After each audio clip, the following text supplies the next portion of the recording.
bajo, se acomoda solo en el ambiente. Es un hombre que ya está habituado a los medios de comunicación. Ha hecho grandes trabajos en televisión que ustedes seguramente podrán haber visto. Y los lunes se reserva un pequeño espacio para disfrutar con nosotros aquí en el programa. Me estoy refiriendo a la llegada de nuestro amigo Eduardo Sartelli. ¿Cómo te va, Eduardo? Buen día. ¿Cómo te va, Hernán? Cuando hablaste de los grandes trabajos en televisión pensé que estabas hablando de Polino o de algún otro. Pero... acá estamos. Me extraña. Apenas una participación menor en algún lugar marginal. No es lo mío todavía el mundo mediático y no creo que lo sea. Ya vamos a llegar. No te bajonees, que estamos trabajando para eso, Eduardo. No, yo bajonearme no me bajoneo, porque vos imaginate que por ahora yo puedo simplemente intervenir por estas vías y no tengo que hacer dieta. Entonces, ya cuando ya entras al gran mundo de los medios, tenés que mejorar la imagen, ¿viste? Tenés que caer en manos de tipos como Mühlberg, que te ponen hilos de oro no sé en dónde, y te ponen no, por favor. No sé qué cosa homeopática, y eso ya es, digamos, como un poco más complicado. Escuchame. Así está bien. Vos sabés que hace algunos días estrenamos una apertura en el espacio deportivo de un oyente, Lucas, que hizo un relato deportivo hilvanando a todos los columnistas del programa y tuvo un detalle también con vos, te incluye en la apertura. Te la voy a hacer escuchar para que tomes en cuenta un poco lo que le llega a la audiencia de lo que terminamos haciendo nosotros. Escuchá. Dale. Último minuto del tiempo adicionado. Código de Barra se está jugando la permanencia en la primera categoría de la Radiofonía Nacional. Sale jugando del fondo, haciendo números en el aire Pepe Castillo. Juega con Jacobino, siempre solidario, cooperativo, tocando de primera con el Tano Mazota. El Tano está exhausto, cuidando, preservando la poca energía que le queda. Tremendo cambio de frente para que la pare Luciano Messer. Juega rápido con un pase de película chanfleado. El que recibe es Roberto Ruiz, que mete una pared políticamente correcta con Corbalán, que está como ido de viaje, no sé qué le pasa. Al lado Sartelli la pide insistentemente. Ahora sí la tiene Sartelli en el círculo central, siempre armando quilombo Sartelli, cada vez que la agarra lo putean de los cuatro costados. Como toca este equipo, es una pena que pierda la categoría. La toca Sartelli y putea a toda la audiencia. Me mató. Se pasó, Lucas. Es una especie de ¿cómo se llama? De una especie de, ¿cómo podríamos definirlo? Yo te veo, mirá, yo te veo como un 5 a lo gallego, ¿viste? O sea, pasa alguien y enseguida vas al corte, no le esquivás mucho va ahí, tac, un Rabina del mediocampo. Sí, esos nombres a mí me caen simpáticos. Rabina, Yunta, Serna. Pero vos sabés que lo mío siempre fue el Patrón Bermúdez, ¿no? Pero bueno. Pero el Patrón Bermúdez o un 9 voluntarioso, digamos, estilo Palermo, así. Te ubica... el 9 que siempre está. Te ubica, mirá, Lucas se está matando de risa, dice, no lo puedo creer, le mando un saludo a Sartelli. Acá la audiencia dice, se pasó, Lucas, la verdad que estuvo muy bueno. Cómo enganchó y dijo, es el momento clave, o sea, aparecés vos y yo voy leyendo todos los saludos familiares que me están mandando en este momento, que ya los tengo como asimilados, se va curtiendo el cuero, ¿viste? Yo sé que a vos te pasa también, te mandan muchos saludos a la familia en Facebook, me dijeron. Yo, si hay algo que agradezco, es la gente que se ocupa de mí sin que yo me haya ocupado de ella. Es fantástico, ¿no? Acabo de contestar un mensaje así de unos anarquistas que me tienen alquilado. O sea, yo, ¿no? Los tipos... Yo lo único que les pregunté, me asombra la obsesión que tienen conmigo. Es algo que no puedo entender, digamos. Si tengo una obsesión con Máximo Kirchner, bueno, puede ser, qué sé yo, con Kicillof o con, no sé, Larreta, sí. Puede ser. Pero conmigo, bueno, qué sé yo, ¿viste? ¿Será que uno es más importante de lo que piensa? Qué sé yo, por ahí es cierto eso, ¿viste? Yo agradezco obviamente a la audiencia que se sumaron a esto y que lo disfrutan tanto, y fundamentalmente agradezco siempre, y esto en serio, más allá de la broma y todo, ahora ya vamos a pasar a la columna, pero agradezco a aquellos que tienen una mirada crítica de lo que hacemos, que escuchan y que critican, que se molestan porque no coinciden con algo de lo que planteamos o lo que decimos. Me parece lo más interesante que podemos hacer como medio de comunicación.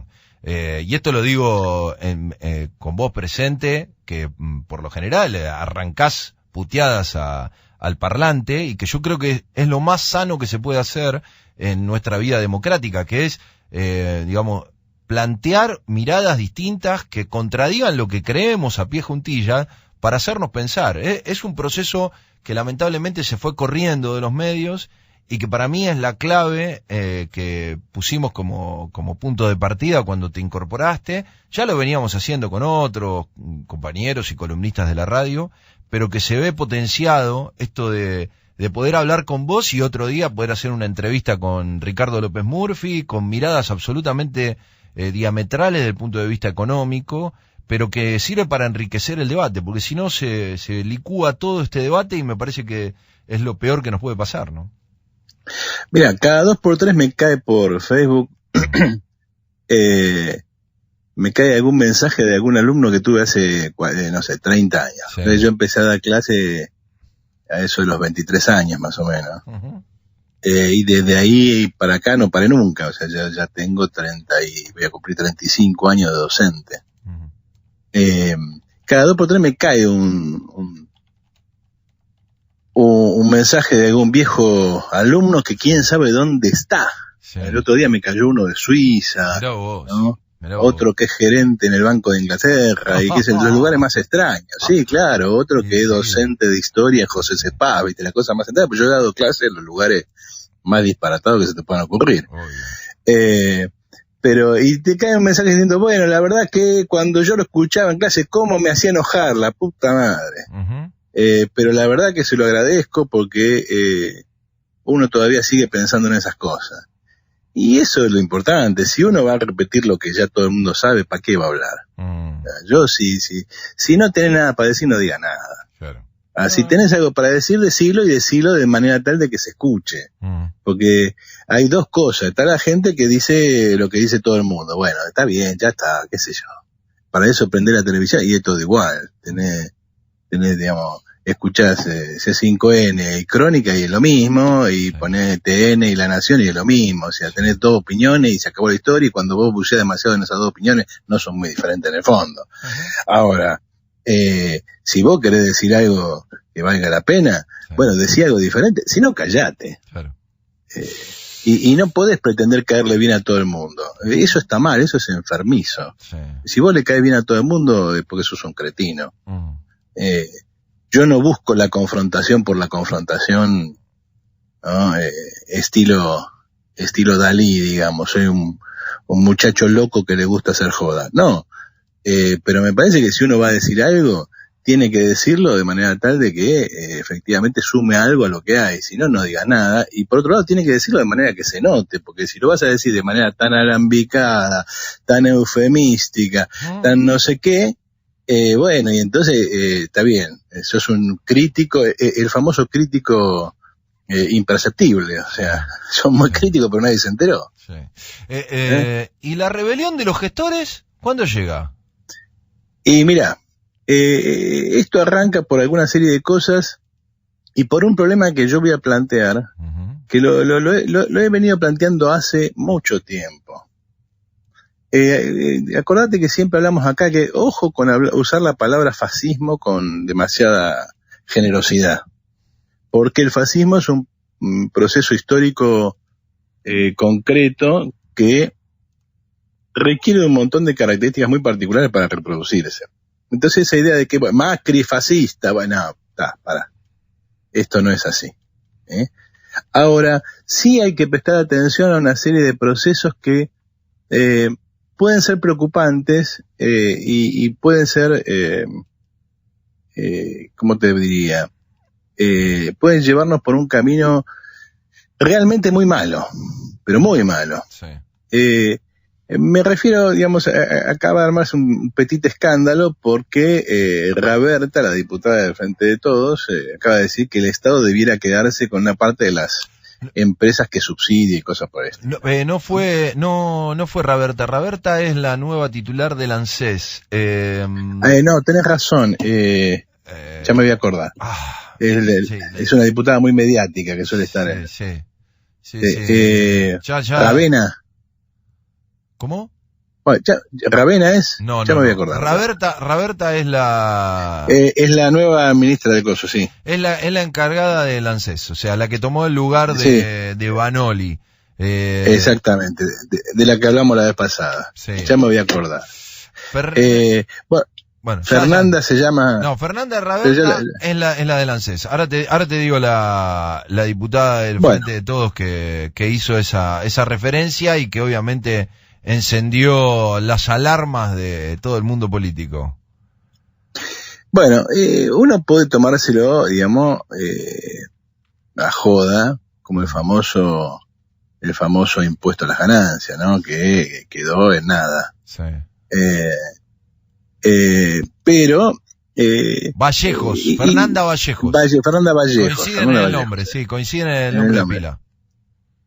Fernanda Vallejos, uno puede pensar que esto es una pavada más, pero yo creo que habría que reflexionar sobre un fenómeno.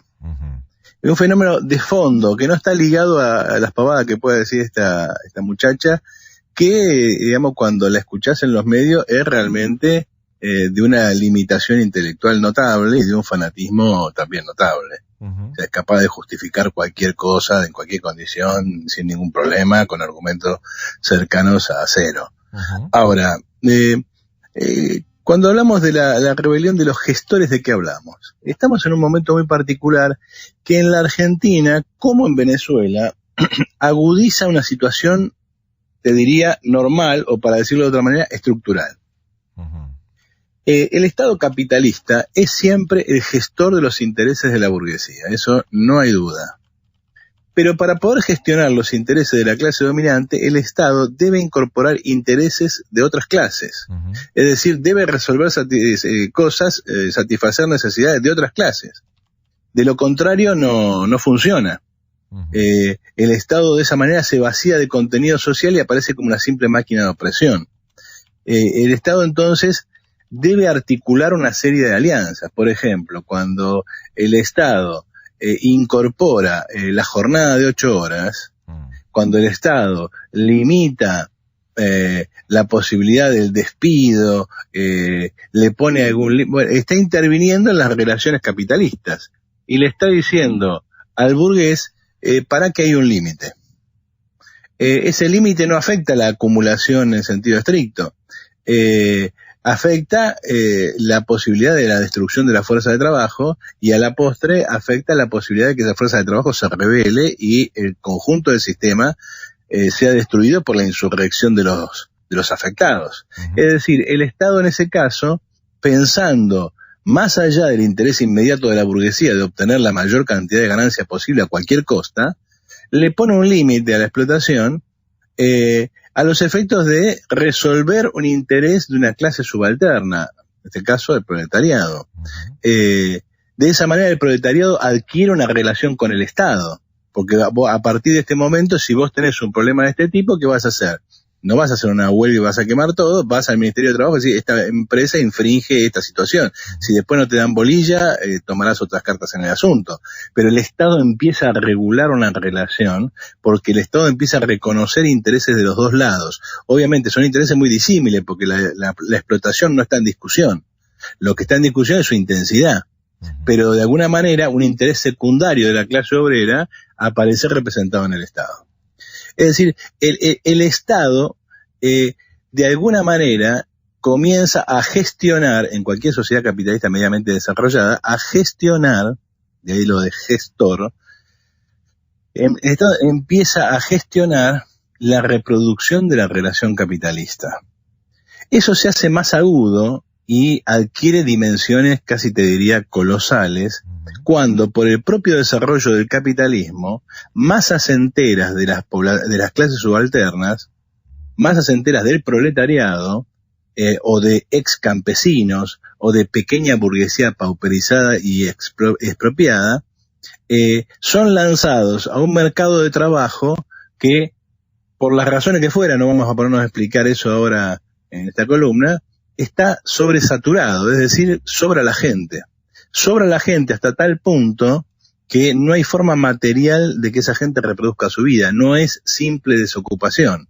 Es decir, cuando la masa de la población sobrante para el sistema capitalista la que no produce plusvalía o ayuda a producirla y a realizarla, abunda de tal manera que masas enteras de la población directamente son condenadas a la desaparición.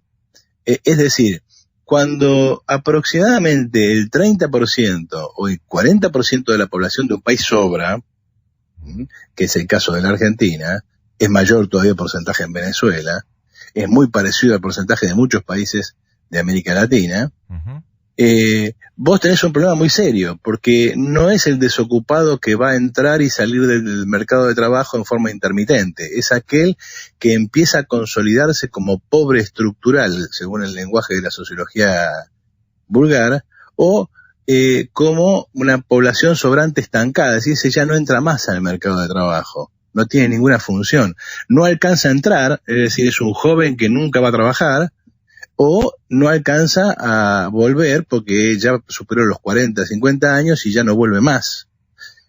Cuando tenés esa situación, normalmente un país así vive convulsiones sociales muy graves, porque las condiciones de vida de esa gente son tremendas. Tenemos la discusión sobre este tema a la orden del día con el asunto del coronavirus y la pandemia.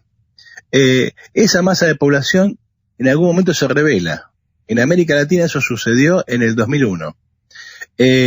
A partir de allí el Estado se hace cargo de la reproducción de toda esa gente. ¿Qué significa la masa gigantesca de planes sociales? ¿Qué significa 2 millones de empleados más en el Estado? El Estado argentino no es el Estado de una economía más grande que la del 2001, al contrario, es igual o más chica.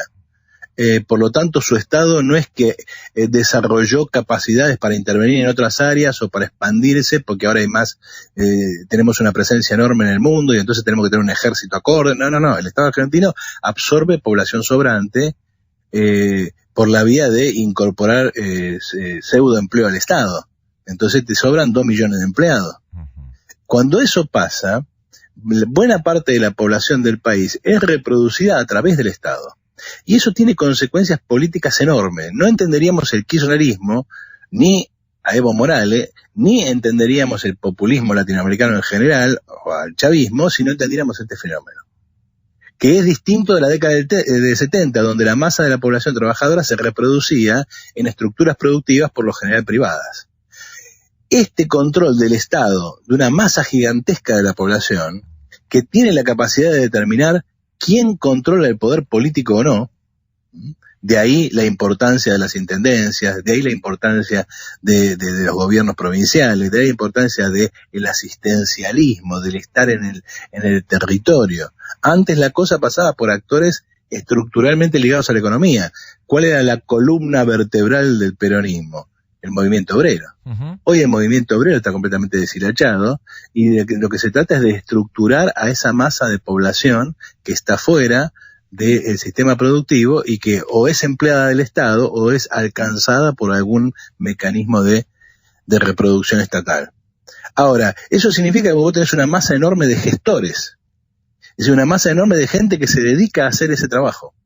Es decir, eso va desde la presidencia de la República hasta el último puntero de la CETEP de Grabois y el Pampa. Es decir, hay un montón de gente que se dedica a gestionar la reproducción de esa fracción creciente de la fuerza de trabajo.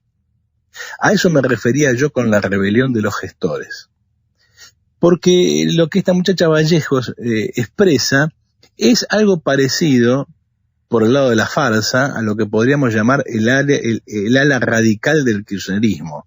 Radical en el sentido de que expresa sus ideas de modo más extremo. Sí. Vamos a ir a una economía donde el Estado tiene una participación central y esa participación central la vamos a obtener a partir del dominio por el Estado de la economía privada. En Venezuela eso es mucho más fácil porque el que controla el aparato del Estado controla PDVSA y a partir de PDVSA vos controlas todo porque PDVSA es la única empresa real de Venezuela. En la Argentina es más difícil porque la economía privada es más compleja. Ahora, cuando vos llegaste a ese punto, mucha gente empieza a confundirse. Por un lado, mucha gente empieza a decir que eso es socialismo. Y no solamente Milei, ¿no? Hay una editorial de Jorge Fernández Díaz que es espeluznante por su ignorancia y espeluznante por por las conclusiones que saca, puedes hablar de Lori Zanatti y todo el campo liberal, y mucha gente que cree incluso desde la izquierda que eso tiene algo que ver con el socialismo, porque finalmente se identifica estatización con socialismo. ¿Cuál es el problema de los gestores? El problema de los gestores es que estás haciendo algo para alguien. ¿A cambio de qué lo haces? La pregunta crucial es esta: ¿a cambio de qué lo haces? Si vos gestionás esto para que la Argentina capitalista no explote, lo que vos estás haciendo es gestionar para el capital. Estás gestionando para Techín, estás gestionando para Pérez Compán. En el lenguaje vulgar del kirchnerismo, estás gestionando para Macri. Es decir, estás tratando de controlar una situación social que de lo contrario se lleva por delante un sistema que le da de comer a toda esta gente. Ahora, ¿yo por qué tengo que hacerlo gratis? Bueno, recordemos a Berbisky y su robo para la corona, cuando Berbisky denunciaba a Manzano, y esa famosa frase. ¿Qué decía Berbisky? Bueno, la corrupción en la sociedad en la que vivo, en la Argentina, tiene que ver con ¿qué? Con que hay que gestionar un gigantesco negocio para las grandes empresas, las privatizaciones, por ejemplo,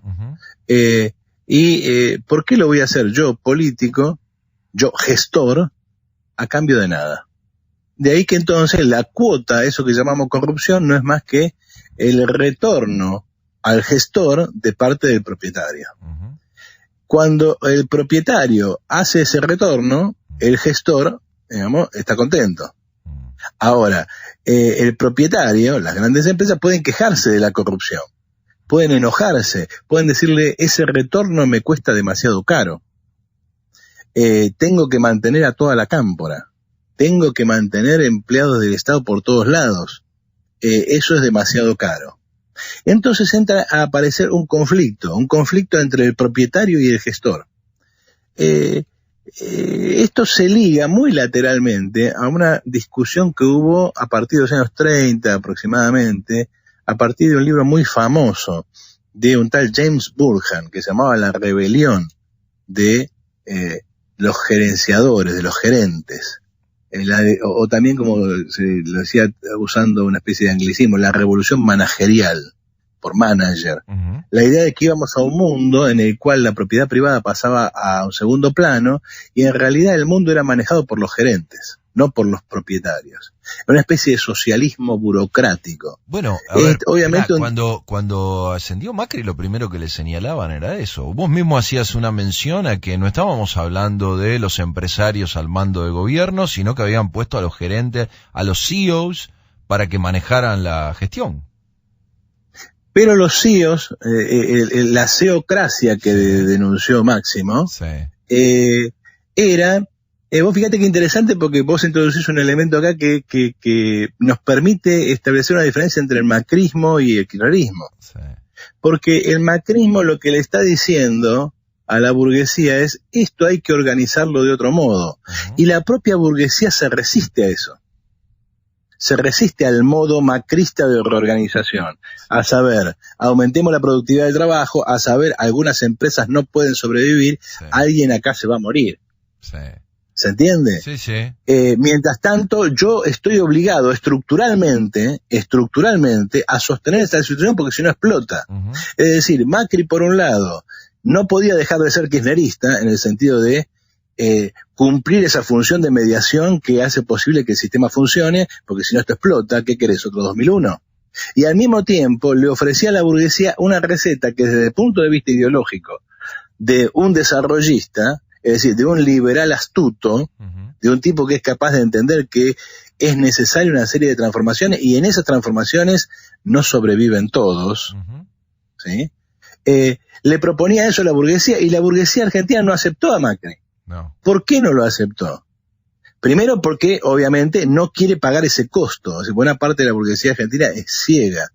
No la gente de la nación, que normalmente es muy astuta. Hay que escuchar a Pañi, por ejemplo, ¿no? Explicar por qué es necesario que ese mecanismo de contención exista, ¿no? Pero en general los grandes burgueses no quieren hacer ese costo, porque el costo de sostener a esa masa de población es plata, es plusvalía que se les escapa. De ahí la queja permanente, absolutamente permanente, por la magnitud de los impuestos, por el exceso de empleados en el Estado.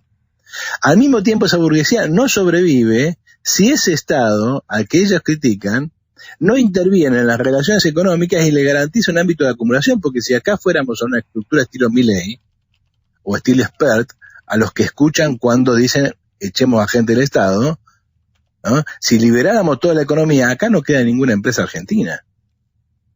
No queda ninguna, es barrida por la competencia internacional, porque acá son toda una manga de inútiles. Esa burguesía está atada en esa contradicción. No quiere sostener las consecuencias de su propio desarrollo, no quiere desarrollarse para no tener esa consecuencia. Entonces, para Macri era demasiado malo para esas bases que no eran recibidos con la generosidad del kirchnerismo, y no era demasiado bueno para la burguesía que no quería sufrir las consecuencias del remedio que lo curaría. Y la misma relación, pero inversa, tienen con el kirchnerismo. El kirchnerismo le asegura la paz social, el kirchnerismo le asegura esa reproducción impura del capital, a saber, yo te voy a dar subsidio, cosas por el estilo, pero al mismo tiempo el kirchnerismo es un gestor rebelde. Es un gestor al que no le alcanza simplemente con la corrupción. Cuando se dice el kirchnerismo no, la diferencia entre Néstor y Menem no era que uno te pedía una coima y el otro no. La diferencia entre Néstor y Menem es que Menem te pedía una coima y Néstor te pide la empresa. Efectivamente, el poder de los gestores es muy grande porque la masa gestionable es gigantesca. Y eso genera la posibilidad de una cierta autonomía del aparato del Estado frente a la clase dominante. Y gesta la posibilidad de una cierta autonomía de los gestores frente al capital. Entonces, lo que tenemos enfrente es la posibilidad de algo similar a Venezuela, con las dificultades que ya hemos mencionado. A saber, donde el gestor se revela y se transforma en una nueva burguesía. Es decir, acá el problema, igual que en el fascismo, en el nazismo, no es la expropiación de la propiedad privada. Esta chica Fernanda Vallejo no es socialista. Y Máximo no está dispuesto a expropiar el capital privado. Quiere ser el capitalista. Obviamente para eso necesita mediatizar al Estado, porque no puede ser capitalista por la propia acumulación de capital. De ahí que cuando vos ves el modo en que llega Lázaro Báez a ser una de las fortunas más grandes del país, o Cristóbal López, o la propia Cristina y su familia, ¿no? Adquieren una fortuna que no podrían haber tenido simplemente como abogados exitosos que nunca fueron, lo que ves es el Estado mediatizando las relaciones políticas y premiando a los gestores con mucho más que una coima por debajo de la mesa, transformando a los gestores en parte de la clase dominante en sentido efectivo. Socios. Yo me hago dueño de las empresas.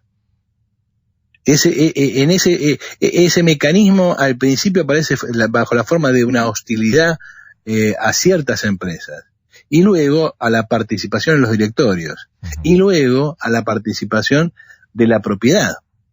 Es decir, ese es el camino que constituye, por ejemplo, la boliburguesía en Venezuela. Para que ese proceso se realice, es necesario mentir mucho. Es necesario decir, estamos haciendo otra cosa. Estamos construyendo una sociedad más justa. Por eso atacamos a Clarín. El motivo de mi intervención no es decir, no se puede estatizar a las empresas. De hecho, todos los estados capitalistas lo están haciendo. La estatización no es socialismo. Bueno, yo te iba a decir que Merkel de alguna manera lanzó ese planteo en algún momento de la pandemia, diciendo si tenemos que hacernos cargo de las empresas, nos vamos a hacer cargo. Pero Merkel lo dice en el mismo sentido en que en su momento el Estado norteamericano, estatizó la General Motors. Es decir, nosotros la tomamos porque es demasiado grande para caer, sí. La ponemos medianamente en condiciones y la vendemos de vuelta. Bueno, sí, está bien, pero digamos... Pero acá no. Acá los gestores que provienen de otra clase, porque Merkel es un representante del gran capital alemán. En cambio, ¿quién es Cristina? ¿Quién es Raberta o Vallejos o Axel Kicillof. No son nadie. Son piojosos en sentido económico. En el mejor de los casos son clase media. Esa gente no gestiona para el capital. Esa gente gestiona para sí. Hay toda una capa de pequeña burguesía que normalmente denominamos políticamente la cámpora, que confunde la gestión del aparato del Estado con la gestión de su propia vida. Y eso es distinto de lo de Merkel. Con esto no estoy diciendo que lo de Merkel es mejor o peor, simplemente quiero decir, estatiza cualquiera, y el hecho de estatizar no transforma a nadie en socialista. No. Merkel no es socialista que yo sepa, Obama tampoco. No. Entonces, ¿cuál es la diferencia? Es que el socialismo consiste en la abolición de la propiedad privada, no en el cambio de manos de la propiedad privada. El cambio de manos en la propiedad privada, la rebelión de los gestores, es el camino que lleva al fascismo. Y ojo con ese camino, porque ese camino empieza como un camino popular, que de alguna manera expresa la venganza del plebeyo. Ahora Clarín va a saber, ahora Techín va a saber. Y termina con la construcción de una sociedad igual o peor en la que ya estamos. Eso no es el socialismo es la superación de la propiedad privada. Hoy, no la instauración de una nueva clase dominante. Hoy algunos pueden estar puteando en la popular. Lucas y Varias se pararon a aplaudir. No importa cuánto vayan a putear, algunos entendieron el mensaje de la discusión de hoy. Eduardo, te mando un gran saludo y nos reencontramos la próxima. Bueno, perfectamente. Insisto con que preferiría ser 9, pero bueno, si me toca ser 5, lo voy a asumir con el carácter. Pero escuchame, yo juego de 10, así que vos quedate tranquilo que te relajo. Agarro la pelota y te relajo. Espero el centro. Te mando un abrazo, chau.